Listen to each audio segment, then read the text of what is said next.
بسم اللہ الرحمن الرحیم نحمده ونصلی علی رسوله الکریم اما بعد فقد قال اللہ تبارک وتعالی اعوذ باللہ من الشیطان الرجیم بسم اللہ الرحمن الرحیم ان اول بیت وضع للناس للذی ببکۃ مبارک وہدی للعالمین فیہ آیات بینات مقام ابراہیم ومن دخلہ کان آمنا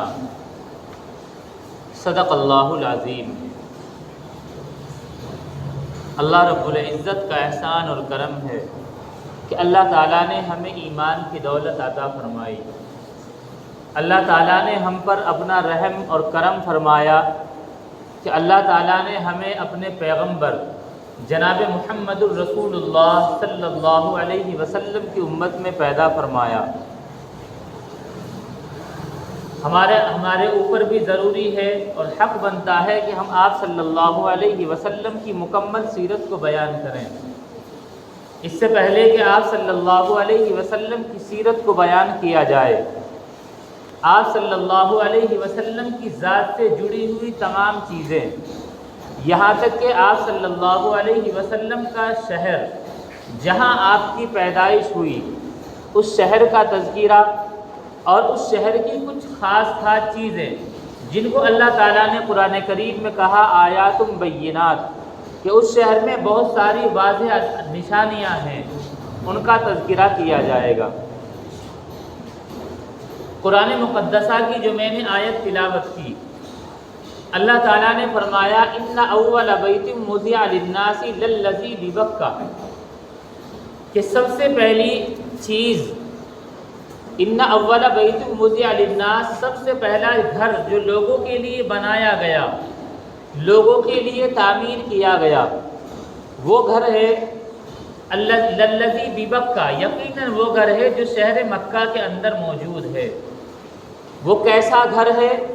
مبارکن، وہ بابرکت ہے، وہدی للعالمین، لوگوں کے لیے ہدایت کا سبب اور ذریعہ ہے، فیہ آیات بینات، اس میں اللہ تعالیٰ کی کچھ صاف نشانیاں بھی ہیں، مقام ابراہیم، اسی کے اندر مقام ابراہیم ہے، ومن دخلہ کان آمنا، اس شہر کی بالخصوص اس شہر کی وہ خاص جگہ جس کو حرم مکی کہا جاتا ہے، من دخلہ، جو شخص اس میں داخل ہوگا، کان آمنا، وہ امن میں رہے گا، دنیا کی سزاؤں سے بھی، تکلیفوں سے بھی اور دنیا کے فتنوں سے بھی۔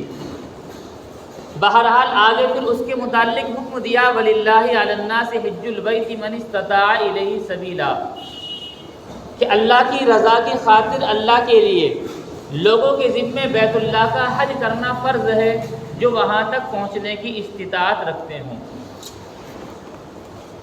ان آیتوں کے اندر اللہ تبارک و تعالیٰ نے شہر مکہ اور شہر مکہ کے خاص مقام خانہ کعبہ اور اس سے متعلق چیزوں کو بیان فرمایا۔ جس شہر مکہ کا اللہ نے ذکر فرمایا اس کو اس آیت کے اندر بکہ کہا گیا۔ بعض لوگوں نے کہا کہ شہر مکہ کا یہ ایک نام تھا، کیونکہ قرآن کریم میں شہر مکہ کو 3 ناموں سے، 2 ناموں سے اور ایک نام سے حدیث شریف کے اندر یاد کیا گیا ہے۔ ایک تو یہی لفظ بکہ، بعض لوگوں نے کہا کہ اسی کو بدل کر بعد میں مکہ بنا لیا گیا، بعض نے کہا، اور دوسرا نام ہے جس کو قرآن کریم کے اندر وادی غیر ذی زرع کہا گیا، کہ ایسی وادی جس میں کھیتی نہیں ہوتی، چٹیل میدان۔ اور احادیث نبویہ کے اندر اسی کو ام القریٰ کہا گیا، کہ سارے شہروں کی ماں، سارے شہروں کی اصل اور جڑ، اس مکہ کو کہا گیا۔ تو بعض نے تو کہا کہ شہر مکہ کے یہ 3 نام تھے، بعد میں مکہ بھی رکھا گیا، لیکن قرآن اور حدیث کی اصطلاح میں بکہ اور وادی غیر ذی زرع اور اسی طریقے پر ام القریٰ، ان 3 ناموں سے اس کو یاد کیا گیا۔ بعض نے کہا اس پورے شہر، پوری سٹی کا نام تو مکہ ہے، لیکن قرآن کریم میں جس جگہ کا ذکر ہوا اس سے مراد وہ مسجد حرام یعنی بیت اللہ شریف اور اس کے آس پاس کا آس پاس کی جگہ ہے۔ بہرحال یہ اس کے 3 نام ہیں۔ بکہ تو قرآن کریم کی اسی آیت میں کہا گیا کہ روئے زمین پر جو سب سے پہلا گھر لوگوں کے لیے تعمیر کیا گیا وہ ہے جو شہر مکہ کے اندر ہے۔ اسی کا دوسرا نام وادی غیر ذی زرع ہے، اور تیسرا ام القری جو قرآن اور حدیث کے اندر نام ملتے ہیں۔ اب ان 3 ناموں کے بھی کچھ اشارات ملتے ہیں۔ بکہ، لفظ بکہ سے مکہ بنا لیا گیا جیسے بعض لوگوں کا قول ہے، کیونکہ بکہ کے معنی آتے ازدحام اور بھیڑ کے۔ یہ ایسا شہر ہے جہاں دنیا بھر کے لوگ کر جاتے ہیں، بالخصوص حج کے موقع پر اور عام طور پر عمرے کے لیے اس شہر کے اندر جاتے ہیں تو یہاں لوگوں کی بھیڑ رہتی ہے، اس لیے اس کو بکہ کہا جاتا ہے، جس سے بدل کر مکہ رکھا گیا۔ اور وادی غیر ذی زرع قرآن کریم میں حضرت ابراہیم اور حضرت ہاجرہ جب حضرت اسماعیل علیہ السلام کو لے کر حضرت ابراہیم علیہ السلام گئے، وہاں پر پہنچے، جس کا بھی ذکر کیا جائے گا کہ جس کی وجہ سے یہاں کی آبادی شروع ہوئی، تو وہاں پر اس شہر کا نام وادی غیر ذی زرع آیا، اور اللہ کے نبی صلی اللہ علیہ وسلم نے اس کا نام ام القری بیان فرمایا۔ بہرحال یہ کتنا پرانا شہر ہے۔ اللہ کے نبی صلی اللہ علیہ وسلم کی ایک حدیث ہے، آپ صلی اللہ علیہ وسلم نے فرمایا کہ خانہ کعبہ کو اور وہ جگہ جہاں خانہ کعبہ ہے، اس زمین کے بنانے سے 2000 سال پہلے اللہ تعالیٰ نے اس جگہ کو بنا دیا تھا۔ اور بعض روایتوں سے پتہ چلتا ہے کہ اللہ تعالیٰ نے زمین اور آسمان اور تمام مخلوقات کی پیدائش سے پہلے جب یہ پانی ہی پانی تھا، صرف اس جگہ پر اس جگہ کو 4 ستونوں کے پانی کے 4 ستونوں کے اوپر بنایا تھا، اس گھر کو۔ بہرحال ان روایتوں سے پتہ چلتا ہے کہ روئے زمین کی پیدائش سے 2000 سال پہلے اس شہر کی بنیاد ڈالی گئی تھی، ایک مکان جسے خانہ کعبہ کہا جاتا اس کے ذریعے سے۔ تو روئے زمین کی پیدائش سے بھی 2000 سال پہلے کی پیدائش اس شہر کی شروع ہوتی ہے۔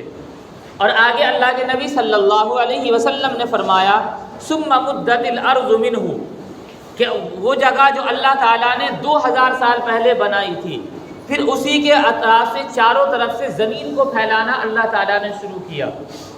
زمین چاروں طرف سے برابر طریقے پر پھیلتی گئی۔ اس جگہ کے جتنی زمین دائیں طرف پھیلتی تھی اتنی بائیں طرف پھیلتی تھی، جتنی آگے کی طرف پھیلتی تھی اتنی پیچھے کی طرف، چاروں سمتوں میں برابر زمین پھیلتی گئی۔ یہی وجہ ہے آج کے سائنسداں بھی اس بات کو تسلیم کرتے ہیں کہ اگر آپ اس زمین کا بالکل سینٹر نکالنا چاہیں، سینٹر آف دا ورلڈ بھی آپ گوگل پر سرچ کریں تو مکہ مکرمہ اور خانہ کعبہ ہی آتا ہے، کیونکہ اللہ کے نبی صلی اللہ علیہ وسلم نے اس بات کو بیان فرما دیا تھا کہ زمین کی پیدائش سے 2000 سال پہلے اس گھر کو اللہ نے پیدا کیا، اور زمین چاروں طرف سے پھر وہیں سے پھیلنی شروع ہوئی، چاروں طرف برابر مقدار میں پھیلتی رہی، تو بالکل درمیان میں اور سینٹر میں وہی خانہ کعبہ آتا ہے۔ بہرحال اس خانہ کعبہ کی پیدائش اس طریقے پر ہوئی کہ روئے زمین سے 2000 سال پہلے اللہ تعالیٰ نے اس مکے کی اس زمین کو جسے خانہ کعبہ کہا جاتا ہے بنایا۔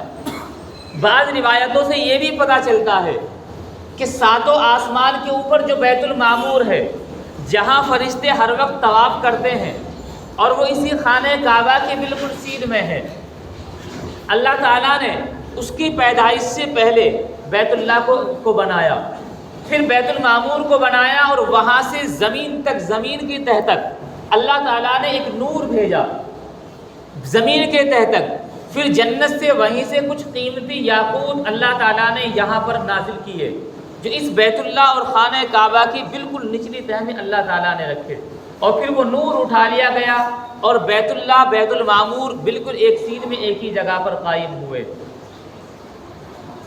بہرحال وہی شہر مکہ جہاں اللہ کے نبی صلی اللہ علیہ وسلم کو آنا تھا، جہاں آپ کی پیدائش ہونی تھی، اللہ تعالیٰ نے اس شہر کو اس طریقے پر بنایا۔ پھر یہ شہر آباد اس طریقے پر ہوا کہ اس زمین کے اوپر سب سے پہلے حضرت آدم علیہ السلام آئے۔ حضرت آدم علیہ السلام کی اس زمین پر آنے کے بعد اللہ تعالیٰ نے انہیں حج کا حکم دیا۔ تفسیر کی روایتوں سے پتہ چلتا ہے کہ حضرت آدم علیہ السلام نے ہندوستان سے خانہ کعبہ تک 40 مرتبہ پیدل چل کر 40 حج کیے، تو اور حضرت آدم علیہ السلام نے ہی اس کی تعمیر فرمائی۔ بعض روایتوں سے پتہ چلتا ہے کہ پہلے فرشتوں نے تعمیر کی، بعض سے پتہ چلتا ہے کہ حضرت آدم علیہ السلام کو اللہ نے کچھ اشارات بتلائے، وہاں پر انہوں نے تعمیر کے کچھ اشارے رکھے، کچھ تعمیر بنا لی۔ بہرحال پھر طوفان نوح کے بعد جو تعمیر یا تو حضرت آدم علیہ السلام نے کی یا فرشتوں کے ذریعے ہوئی۔ حضرت آدم علیہ السلام کے بعد جب حضرت نوح علیہ السلام کا زمانہ آیا اور تقریباً 950 برس تک آپ تبلیغ کرتے رہے، لوگ نہیں مانے، اللہ تعالیٰ نے ایک عذاب بھیجا، سیلاب آیا۔ اس سیلاب اتنا زبردست تھا کہ اس کی وجہ سے بیت اللہ اور خانہ کعبہ کی جو تعمیر اور بنیاد جو اوپر کی تعمیر تھی وہ منہدم ہو گئی، اس کے نشانات ختم ہو گئے، صرف اس کی بنیادیں باقی رہ گئی۔ یہی وجہ ہے اللہ تعالیٰ نے پھر آگے حضرت ابراہیم اور حضرت اسماعیل علیہ السلام کے ذریعے اس کی تعمیر فرمائی، اور اس کو یہ نہیں بیان کیا کہ حضرت ابراہیم اور حضرت اسماعیل نے تعمیر کی، بلکہ فرمایا وَإِذْ يَرْفَعُ إِبْرَاهِيمُ الْقَوَاعِدَ مِنَ الْبَيْتِ وَإِسْمَاعِيلُ، کہ وہ وقت یاد کرنے کے قابل ہے جب حضرت ابراہیم اور حضرت اسماعیل علیہ السلام بیت اللہ کی تعمیر کو اٹھا رہے تھے، یرفعو اوپر کو اٹھا رہے تھے، گویا کہ بنیادیں پہلے سے موجود تھی، یا تو فرشتوں کے ذریعے یا حضرت آدم علیہ السلام کے ذریعے جو تعمیر ہوئی تھی۔ اوپر کا ڈھانچہ طوفان نوح میں ختم ہو گیا تھا، لیکن بنیادیں موجود تھی، اسی لیے اللہ تعالیٰ نے یرفع ابراہیم القواعد من البیت کہا کہ بیت اللہ کی جو بنیاد تھی اس کے اوپر سے تعمیر کو اٹھانا شروع کیا۔ بہرحال دوسری تعمیر حضرت ابراہیم اور حضرت اسماعیل علیہ السلام نے کی، لیکن اس تعمیر سے پہلے یہاں پر آبادی شروع ہوئی، اور آبادی اس طریقے پر ہوئی کہ اللہ تعالیٰ نے حضرت ابراہیم علیہ السلام کے بہت سخت امتحانات لیے، اور ایسے 4 بڑے امتحان لیے کہ اللہ تعالیٰ نے ان امتحان کا بھی قرآن کریم میں اشارہ دیا، وَإِذِ ابْتَلَىٰ إِبْرَاهِيمَ رَبُّهُ بِكَلِمَاتٍ فَأَتَمَّهُنَّ، کہ وہ وقت یاد کرنے کے قابل ہے جب اللہ تعالیٰ نے ابراہیم علیہ السلام کا چند باتوں سے امتحان لیا۔ ہر نبی کا امتحان ہوا، لیکن حضرت ابراہیم علیہ السلام کے امتحان کو قرآن بیان کرتا ہے، اس سے پتہ چلتا ہے کہ بہت سخت امتحانات رہے ہوں گے۔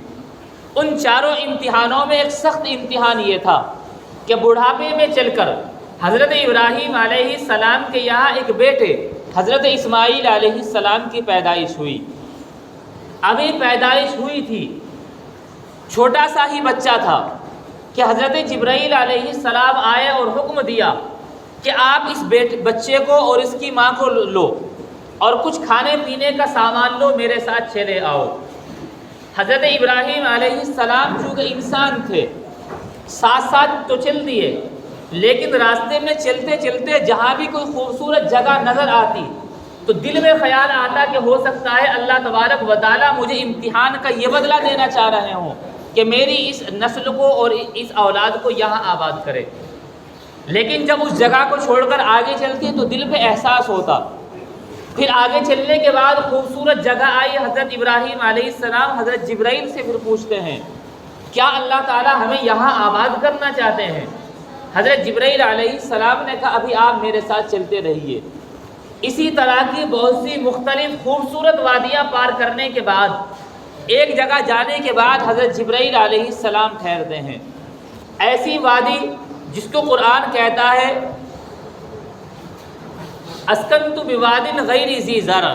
ابراہیم علیہ السلام اللہ سے فریاد کرتے ہوئے کہتے ہیں کہ میں نے وادی غیر ذی زرع میں اپنی اولاد کو چھوڑ دیا۔ وہاں حضرت ابراہیم علیہ السلام اپنے بیوی بچوں کے ساتھ سواری سے اترتے ہیں، جیسے ہی اترے انہیں کھانا پینا دیا، فوراً حضرت جبرائیل علیہ السلام نے کہا اب آپ میرے ساتھ آ جائیے۔ اس باپ کے دل پر کیا بیتتی ہوگی، کیسا امتحان ہوگا کہ پوری جوانی میں اولاد نہیں ہوئی، بڑھاپے میں چلنے کے بعد اللہ تعالیٰ نے اولاد دی، اب امتحان یہ ہوتا ہے اس بچے کو بھی اور اس کی ماں کو بھی اب یہاں چھوڑ دو، ایسی جگہ جہاں نہ سایہ نہیں، جہاں پانی نہیں، رہنے کا کوئی مقام اور ٹھکانہ نہیں۔ لیکن جسے اللہ تعالیٰ اپنا سہارا دینا چاہے تو دنیا کے سہارے ختم کرتا ہے۔ ایسی جگہ پر وَيَرْزُقْهُ مِنْ حَيْثُ لَا يَحْتَسِبُ، ایسی جگہ سے اللہ تعالیٰ رزق دیتا ہے جہاں سے انسان کی عقل بھی گمان نہیں کر سکتی۔ اللہ تعالیٰ ایسی جگہ سے سہارا بنتا ہے کہ جہاں انسان کے لیے سارے دروازے بند ہوتے ہیں۔ حضرت ابراہیم علیہ السلام چھوڑ کر چلتے ہیں، حضرت ہاجرہ پیچھے سے آواز دیتی ہیں کہ میرے سر کے تاج، ہمیں یہاں کہاں چھوڑ کر چلے جا رہے ہیں؟ ہم نے کون سا گناہ کیا، کون سا جرم کیا کہ آپ ہمیں یہاں چھوڑ کر جا رہے ہیں؟ 3 مرتبہ آواز دی، حضرت ابراہیم علیہ السلام کو حکم تھا کہ پیچھے مڑ کر بھی نہیں دیکھنا، ورنہ تو باپ اور شوہر ہونے کی آپ کی کیفیت اللہ کے حکم پر غالب نہ آ جائے۔ آپ کے لیے اللہ کا حکم پہلے ہے، شوہر ہونا یا بیٹے کے لیے باپ کا ہونا یہ بعد میں ہے، اس لیے آپ نے مڑ کر نہیں دیکھا۔ لیکن نبی کی بیوی نبی ایسی ہوتی ہے، اللہ تعالیٰ وہ صفتیں رکھتے ہیں کہ وہ حلیم اور برداشت کرنے والی ہوتی ہے۔ اولاد وہ ہوتی ہے جس کو قرآن کہتا ہے وَبَشَّرُوهُ بِغُلَامٍ حَلِيمٍ، ایسے بیٹے کی خوشخبری فرشتے دے کر گئے تھے جو حلم اور بردبار ہے، ساری مشکلوں کو برداشت کرنے والا ہے۔ بہرحال حضرت ہاجرہ 3 آواز دینے کے بعد سمجھ جاتی ہیں کہ یہ ظالم تو نہیں ہے جو ہمیں چھوڑ کر جا رہے ہیں، ہو سکتا ہے اللہ کا حکم ہو۔ پوچھتی ہے کیا یہ آپ اپنی مرضی سے چھوڑ کر جا رہے ہیں؟ یہ اللہ کا حکم ہے۔ حضرت ابراہیم علیہ السلام اشارہ کرتے ہیں کہ اللہ کا حکم ہے، تو حضرت ہاجرہ نبی کی بیوی، نبی کی ماں، یہ کہتی ہیں کہ اگر اللہ نے ہمیں یہاں بھیجا ہے، یہاں رہنے کا حکم دیا، تب ہمیں آپ کے سہارے کی بھی ضرورت نہیں۔ بہرحال آپ اپنے بیٹے کو لے کر یہاں رہتی ہیں۔ چند دنوں کے بعد وہ کھانے پینے کا مختصر سا سامان ختم ہو گیا۔ جیسے ہی سامان ختم ہوا، حضرت اسماعیل علیہ السلام جہاں لیٹے ہوئے ہیں، اب ماں کی ممتا تڑپتی ہے۔ ماں کبھی چھوٹی سی پہاڑی کے اوپر جاتی ہے، دیکھتی ہے کہیں سے کچھ نظر آ جائے، کچھ قافلے والے نظر آ جائیں تو کھانے پینے کا لیں، کہیں چیل کوے اڑتے دکھائی دیں تو پتہ چل جائے کہ پانی ہے، وہاں سے بچے کو پانی ہلا کر دیں۔ لیکن صفا سے مروہ پر، مروہ سے صفا تک 7 چکر کاٹتی ہیں، کچھ نظر نہیں آتا۔ 7ویں چکر کے بعد جب انہوں نے پہاڑی کے اوپر سے دیکھا تو بچے کے اوپر کچھ چیل کوے، کچھ پرندے اڑتے ہوئے نظر آئے۔ دوڑی ہوئی آئی تو دیکھا بچے کے پاؤں کے قدم کے وہاں سے پانی چل رہا ہے، اور پانی اتنا زیادہ چل رہا ہے ایسا لگتا ہے کہ کوئی چشمہ پھوٹ گیا ہو۔ آپ وہیں پر چاروں طرف مٹی لگا کر کہتی ہیں زمزم، یعنی تو اب یہیں رک جا۔ اسی وجہ سے اللہ کے نبی صلی اللہ علیہ وسلم فرماتے ہیں کہ اگر حضرت ہاجرہ اس دن یہ نہ کہتی زمزم کہ تو یہیں رک جا، تو پوری مکے کی وادی اس زمزم سے بھر جاتی اور پوری میں یہ زمزم بہا پھرتا، زمزم رہا کرتا۔ لیکن وہ وہیں رکا، اگرچہ بظاہر وہیں رک گیا، لیکن اللہ نے اس کا فیض یہ رکھا کہ ساری دنیا اس سے سیراب ہو رہی ہے۔ کوئی مسلمان ایسا نہیں جو اس کو حاصل کرنے کی کوشش نہ کرتا ہو۔ اللہ نے اس میں وہ فضیلتیں رکھی ہے کہ نبی کے پاؤں سے وہ جاری ہوتا ہے۔ بہرحال جب یہاں پر پانی دکھا اور اللہ کی دوسری مخلوق فضا میں اڑتی ہوئی یہاں پر پھرتی رہی تو اس پانی کے لیے، تو ادھر سے قبیلہ جرہم جا رہا تھا۔ انہوں نے دیکھا کہ ایک جگہ چیل اور کوے نظر آ رہے ہیں، ہو سکتا ہے وہاں پانی ہو۔ وہ قبیلہ یہاں آیا، حضرت ہاجرہ سے اجازت لی، اپنی اور ان کی شرطیں مان کر یہ قبیلہ یہاں آباد ہوا۔ اس طریقے پر شہر مکہ کی اب یہ آبادی شروع ہوئی۔ بہرحال یہ اس آبادی کے ہونے کے بعد اب تھوڑے سے بڑے ہوئے تھے، اللہ تعالیٰ نے حضرت ابراہیم علیہ السلام کو حکم دیا کہ واپس آؤ۔ آپ واپس آئے، اللہ نے حکم دیا کہ دونوں باپ بیٹے مل کر یہاں پر اس بیت اللہ کی جو نشانات ہیں، حضرت جبرائیل علیہ السلام نے رہنمائی فرمائی، ان نشانات کے اوپر بیت اللہ کی تعمیر کو اٹھایا گیا۔ دونوں باپ بیٹے حضرت ابراہیم اور حضرت اسماعیل نے یہ تعمیر فرمائی، اور جب تعمیر ہو گئی، حج کا حکم ہوا۔ اب دونوں نے بہت ساری دعائیں کی۔ ایک دعا یہ بھی تھی وَأَرِنَا مَنَاسِكَنَا، ہمیں مناسک حج بتلا دیے، دکھلا دیجئے کن کن مناسکوں سے حج ہوتا ہے۔ اللہ نے فرشتے کو بھیج کر وہ ساری جگہ دکھلائی کہ یہاں پر یہ کام کرنا ہے، یہاں پر یہ کرنا ہے۔ قبولیت کی دعا بھی فرمائی اور کئی دعا فرمائی، اپنی ان تمام امتحانوں کا جزا بھی مانگی اور مانگا ربنا وبعث فیہم رسولا منہم۔ الہ العالمین میرے امتحانات مکمل ہوتے نظر آ رہے ہیں، اب آپ اس کا صلہ دینا چاہتے ہیں جس کا اللہ نے اشارہ بھی دیا تھا، تو فرمایا مجھے صلہ یہ دے دیجئے کہ میری نسل اور میری اولاد کے اندر ایک ایسا نبی پیدا فرما دے کہ جن کے متعلق آپ نے بہت سارے ذکر پہلے بھی فرمائے، جن کے متعلق آتا ہے کہ جن کے صدقے میں آپ نے دنیا بنائی۔ اللہ حضرت ابراہیم علیہ السلام نے آپ کے متعلق یہ بھی دعا فرمائی۔ بہرحال اس طریقے پر اس شہر مکہ کی آبادی شروع ہوئی۔ یہ دوسری تعمیر حضرت ابراہیم اور حضرت اسماعیل علیہ السلام نے فرمائی۔ پھر اگرچہ شہر مکہ میں کوئی ندی کوئی نہر نہیں ہے، لیکن اللہ کا نظام یہ ہے کہ مکے کے چاروں طرف پہاڑیاں ہیں، جب بھی بارش ہوتی ہے خصوصاً سردیوں کے موسم میں نومبر سے لے کر جنوری کے درمیان یہاں پر بارشیں اکثر ہو جایا کرتی ہیں، تو پانی اتنا زیادہ آتا تھا چاروں طرف سے پہاڑیوں سے کہ بیت اللہ کی یہی دیواریں کمزور ہوتی ہوتی کچھ گر گئی، کچھ میں پھٹن آ گئی۔ پھر وقفے سے اسی بنی جرہم نے بھی تعمیر کی، ایک قوم اور آباد ہوئی عمالقہ، انہوں نے بھی تعمیر کی، لیکن اس کی ایک تعمیر اللہ کے نبی صلی اللہ علیہ وسلم کی نبوت سے 5 سال پہلے ہوئی، جس میں اللہ کے نبی صلی اللہ علیہ وسلم نے ایسا فیصلہ فرمایا تھا کہ مکے کے بڑے سے بڑے سردار، بڑے سے بڑے عقل مند حیران تھے کہ اس میں اتنی عقل کہاں سے آ گئی کہ ہماری عقلوں نے وہ کام نہیں کیا، کہ اتنا بڑا جھگڑا ہونے کو سب تیار تھا اور ایک چھوٹے سا آپ نے فیصلہ کیا، سارا جھگڑا ختم ہو گیا۔ یہ اللہ کے نبی صلی اللہ علیہ وسلم کی نبوت سے 5 سال پہلے کا واقعہ ہے۔ بہرحال اس طریقے پر یہ شہر آباد ہوا، جس کے متعلق اللہ نے فرمایا تھا فیہ آیات بینات مقام ابراہیم۔ اسی شہر کے اندر، اس مکہ کے اندر اللہ کا ایک گھر ہے جو بابرکت ہے، لوگوں کے لیے ہدایت ہے۔ اس میں بہت ساری نشانیاں ہیں۔ وہ نشانیاں کیا ہیں؟ ایک وہی جس کا آگے ذکر کیا آیات بینات مقام ابراہیم، یہاں مقام ابراہیم بھی ہے۔ خانہ کعبہ سے متصل ایک جگہ ہے، اس کی بھی بڑی فضیلت آئی۔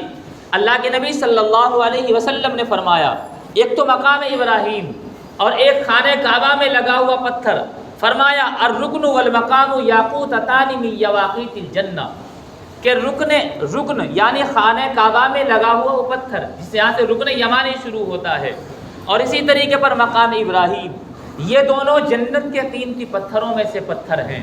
اور ایک روایت میں ہے کہ اللہ نے جب انہیں دنیا میں اتارا تھا یہ بہت روشن تھے، لیکن اللہ نے ان کی وہ روشنی اٹھا لی تھی۔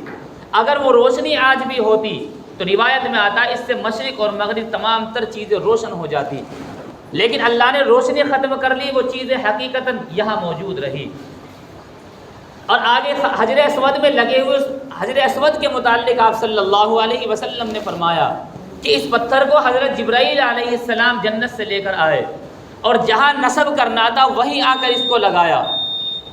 پھر آگے آپ نے فرمایا اس پتھر سے تم نفع اٹھاتے رہو، اس سے پہلے کہ ایک ایسا وقت آئے، فرمایا فَإِنَّهُ يُوشِكُ أَن يَجِيءَ زَمَنٌ فَيُرْفَعُ بِهِ مِنْ حَيْثُ جَاءَ، کہ تم اس سے فائدہ اٹھاتے رہو اس وقت کے آنے سے پہلے کہ ایک ایسا وقت آئے کہ یہ پتھر دوبارہ یہاں سے اٹھا لیا جائے اور وہاں پہنچا دیا جائے جہاں سے یہ آیا تھا۔ یہ فضیلت اس پتھر کی ہے۔